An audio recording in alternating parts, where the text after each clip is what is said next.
જાફરાબાદના બાલાની વાવ ગામના સ્વ ધીરુભાઈ બદરુભાઈ વરુના સુપુત્ર વરરાજા રવિરાજભાઈ વરુ અશ્વ અને ગાડીઓના કાફલા સાથે જાન લઈને સાણાવાકિયા ગામે પહોંચ્યા। નમસ્કાર દર્શક મિત્રો, આપ નિહાળી રહ્યા છો SS2 ન્યૂઝ ચેનલ। બાબરીવાડના જાફરાબાદ તાલુકાના બાલાની વાવ ગામમાં વર્ષો જૂની પરંપરા જળવાઈ રહી છે। અહીં આ ગામના કાઠી ક્ષત્રિય સમાજના યુવાન દ્વારા લગ્ન પ્રસંગે પરંપરા જાળવી રાખી હતી। બાલાની વાવ ગામથી ગીરગઢડા તાલુકાના સાણાવાકિયા ગામ સુધી વરરાજા રવિરાજભાઈ વરુ પોતાના મલંગ નામના અશ્વ ઉપર સવારી કરી અને ભવ્ય ગાડીઓના કાફલા સાથે જાન લઈને સાણાવાકિયા પહોંચ્યા હતા। સૌરાષ્ટ્રની અશ્વ સંસ્કૃતિની ભવ્ય દર્શન થયું હતું। વરરાજા રવિરાજભાઈ વરુ રજવાડી પોશાક સાથે અશ્વ પર સવાર થઈ ગાડીઓના કાફલા સાથે પરંપરા અને વારસાની જીવન ઝલક જોવા મળી હતી।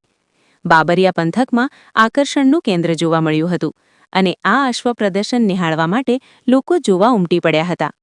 Bureau report Farooq Bilakhia, SS2 news, Amreli.